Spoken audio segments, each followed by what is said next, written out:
The treble crochet is a little taller than double crochet. You will see that it is worked very similar to the double crochet with a few variations.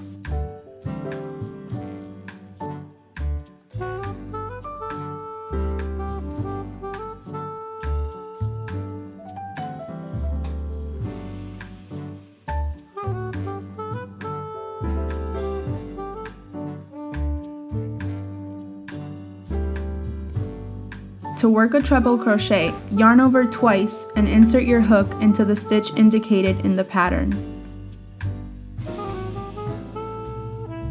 Yarn over and draw the yarn through the stitch. You will have 4 loops on your hook.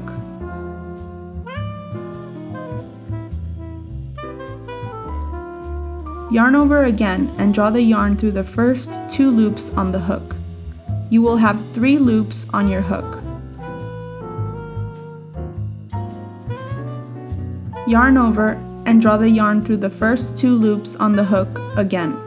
You will have 2 loops on your hook.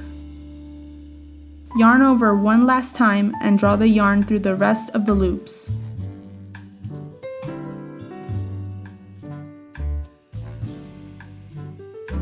As you can see, crochet stitches are built from the top. This is why you must work a certain number of chains at the beginning of each row to reach the height needed to work your stitches. Treble crochet is 4 chains tall, so at the beginning of the row of treble crochet you have to chain 4. These chains count as the first treble crochet, so the following stitches should be worked starting with the second stitch from the previous row.